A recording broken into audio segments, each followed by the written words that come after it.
Welcome back, guys. Today we're looking at Unit 3.2, Structure and Function of DNA, but we're moving on to Part 2 notes, which looks and focuses more on DNA replication. So why don't we go ahead and jump right on in. So first, let's define what replication is.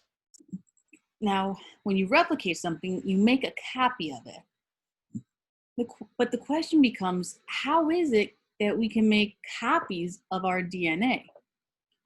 Well, the nice thing about DNA replication is that one strand, remember it's a double-stranded helix, one strand has all of the information you need in order to make the other half. The sugar and the phosphates on the outer side, those don't change. You just have to get them and connect them. The question becomes, well, what about the bases? Well, luckily for us, we have Chargaff's rule, and Chargaff's rule tells us that bases are complementary, meaning if I know what one is, I can figure out what its partner should be in the base pairs.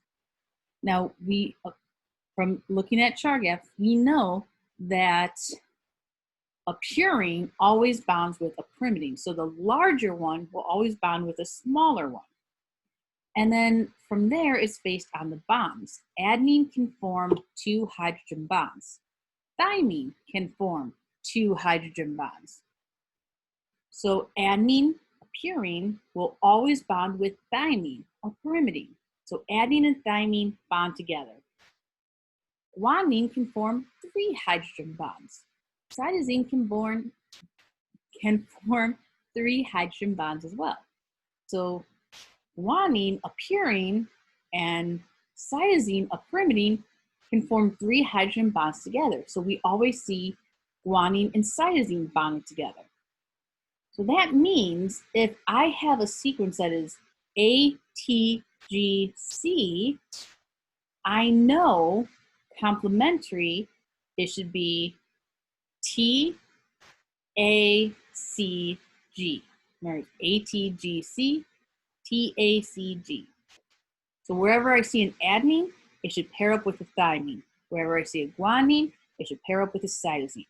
Wherever I see thymine, it should pair up with adenine. Wherever I see cytosine, it should pair up with guanine. So if we separate the 2 strands like you see here, have our double helix, and then we separate the 2 parent strands, we can use Chargaff's rule to reconstruct the sequence on the missing strand. So here we have the original strand, and look, in the green, we are rebuilding the other strand. Guanine, so we attach a cytosine. Thymine, attach adenine. Thymine, attach adenine, and so on, so on. Same on this side. We have an adenine, so there's a thymine. Have another adenine, there's thymine. Have guanine, attach cytosine, and so on, so on, so on. So what's going on is we are using one side, the parent side, as a template strand to help us build the other side.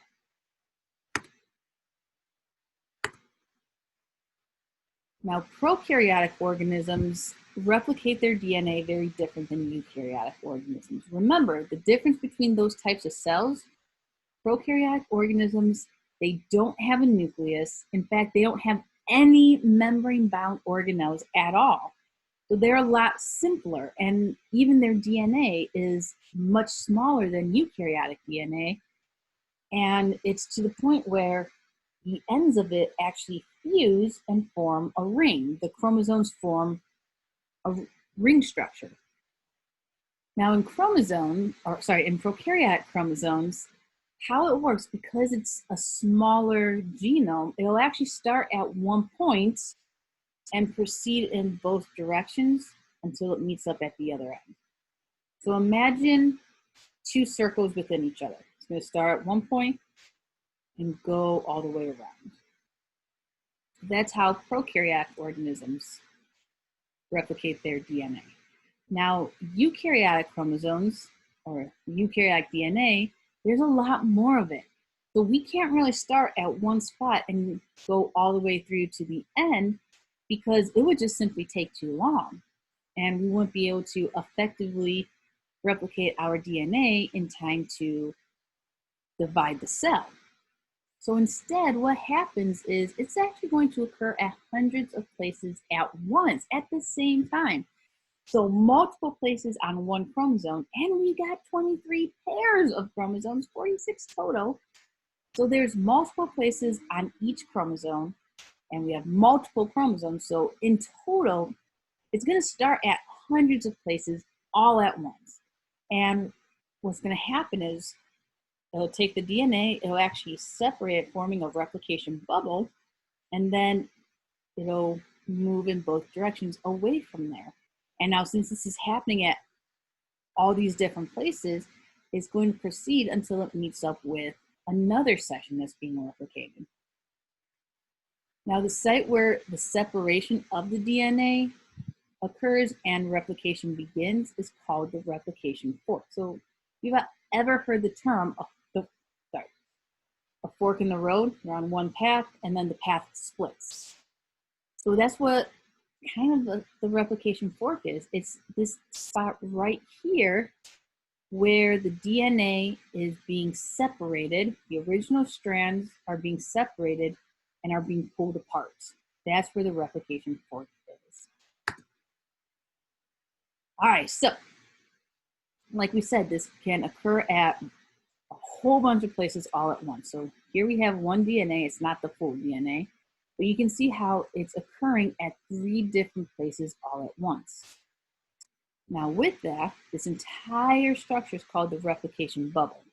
The origin is where it was initially separated, and these parts right here where the dark blue are separating apart, you can see it right here, that's the replication fork. Now notice it's going to occur in both directions, causing each of those bubbles to get bigger. And as they get bigger and bigger, eventually they're going to meet. And then we fuse all the pieces together and we end up with 2 DNA molecules. Each one is made up of one of the parent strands and a brand new strand.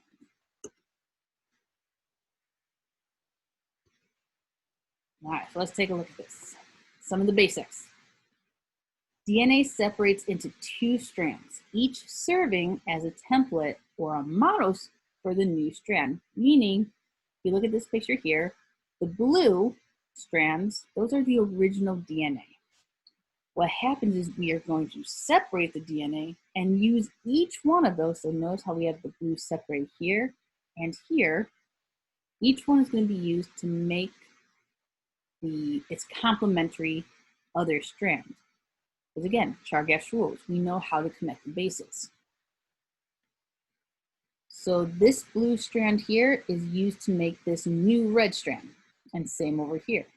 And when you're all done replicating it, each of the new DNA molecules will be composed of one of the parent strands and one new one. So in this case, in this picture example, each one will include a blue strand and a red strand.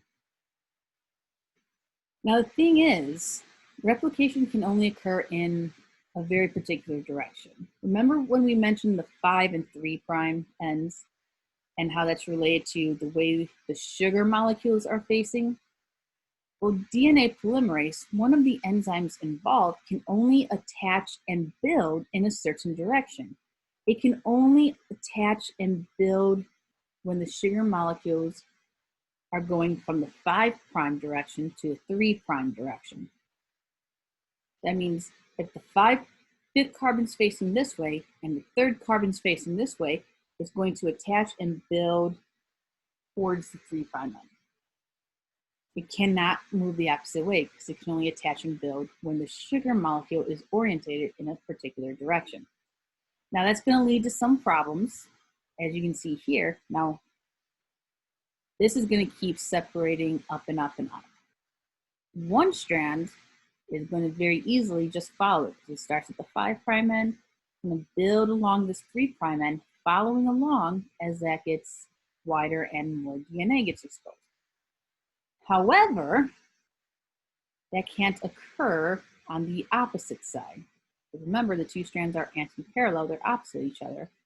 So if 5 to 3 is on this side, then 3 to 5 is on this side, which means the enzyme polymerase has to build in this direction in order for it to be 5 to 3. Now, I do have a Science in Pajamas video linked at the end of this video, or linked at the end of this video lesson, and it's actually going to demonstrate that. So I definitely recommend you checking it out. But essentially what happens is a polymerase will attach here, build backwards until it can't build anymore. It'll detach, and then it'll leapfrog to the next region. Build back until it can't reach anymore. Disconnect, leapfrog, and then build back again. So let's talk a little bit about what's going on in DNA replication. Now we're only going to talk about the basics, and specifically we're only going to focus on 3 enzymes. The first one is called DNA helicase. Now what this does is, it's kind of right there in the name. Helicase, it's going to unwind the helix. So that means it's going to untwist the DNA and separate the base pairs. So we say it's going to be like it's unzipping it, like how when you move a zipper down, it separates those metal teeth and move them apart. That's kind of what DNA helicase does. It runs down the DNA, it untwists it, and it breaks all those hydrogen bonds between the base pairs so that the 2 DNA strands can be separated and move apart. Now that those are separated, an enzyme called DNA polymerase attaches to the leading strand, or specifically to the template DNA, and it's going to start attaching bases using Chargas rule.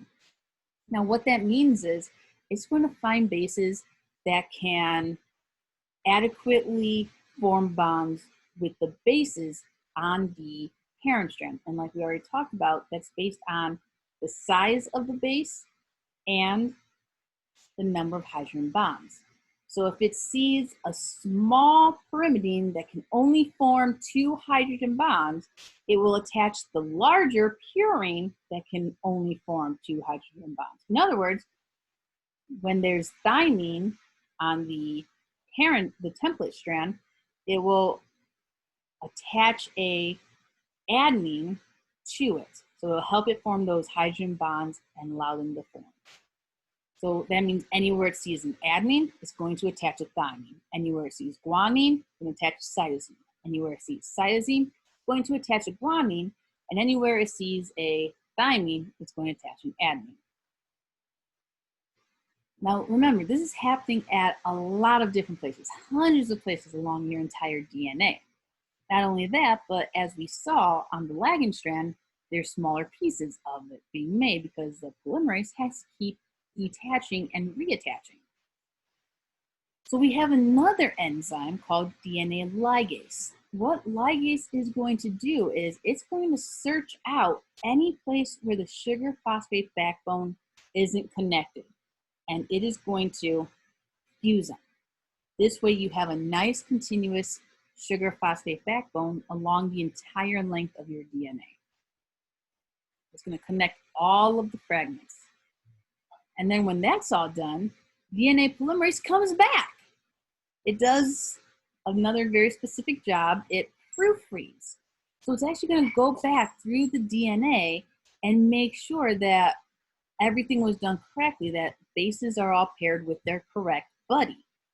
If it finds an error, if it recognizes that there's an error, it'll actually cut that section out and rebuild it so that it is correct. Here's a nice picture of it. So again, showing the entire replication bubble, focusing on what's in this box here. This is the replication fork.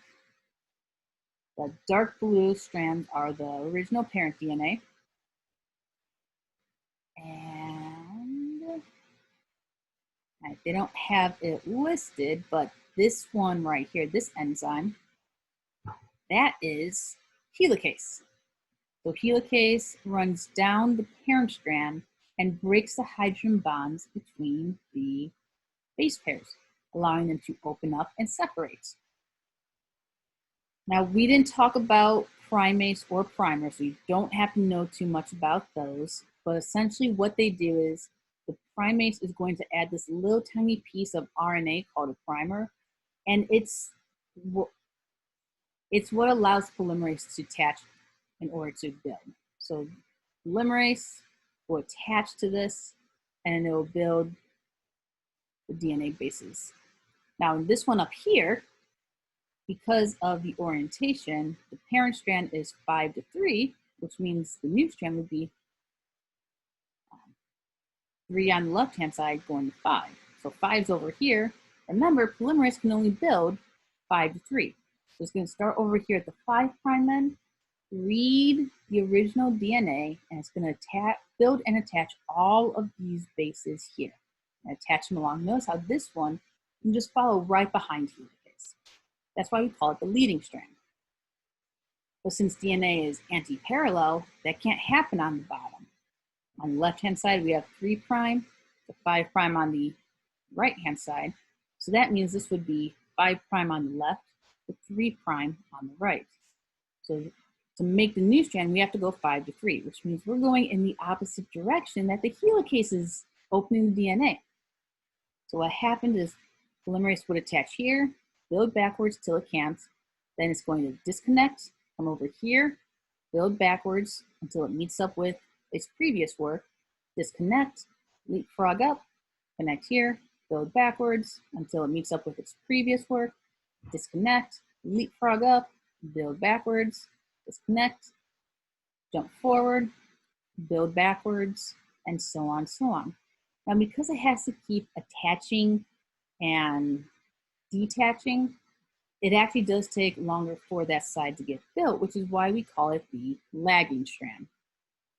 Now, all of these different smaller fragments, which are called Okazaki fragments, as well as, remember, this is occurring at hundreds of places across your DNA, that's going to lead to places where the backbone, the sugar phosphate backbone, aren't connected. And that's the ligase's job. DNA ligase, hi Ricky. DNA ligase is going to search the backbone of the new strand, find any place where it's disconnected, like right there, and it's actually going to bond those ends together. It's going to fuse them together. So you end up with a nice continuous sugar phosphate backbone. DNA polymerase is also going to come back and is going to double check its work. It'll cut out these little RNA pieces as well. Again, you don't need to know that much for my class for right now. They'll cut out those little primers, replace them with DNA bases. And then again, it's going to proofread. It's going to look to make sure everything was done correctly. If it recognizes an error, it'll cut that section out and redo it. But yeah. All right. I mean, that's really all that we have for this one. We do have our additional resources. First one is prokaryotic versus eukaryotic cells. So just kind of talking about the difference between them, including a discussion on their DNA. And then we have one on DNA replication. I would strongly suggest you guys checking this one out because I actually diagram all of it and I will show how the different enzymes are moving, including how that whole 5 to 3 direction works. So definitely recommend suggesting that you take a look at that. And then we have other videos, which include amoeba sisters, prokaryotic versus eukaryotic cells. We have the amoeba sisters with DNA replication. And then we have McGraw-Hill animations showing DNA replication. I will have the link for this Prezi in the video description. This way you have access to all of those additional resources. If you have any questions, catch me in Google Classroom, email, or in actual class. But other than that, you guys just stay awesome, stay curious, and definitely stay safe and healthy. All right, guys, you take care of yourselves. All right, guys, bye-bye.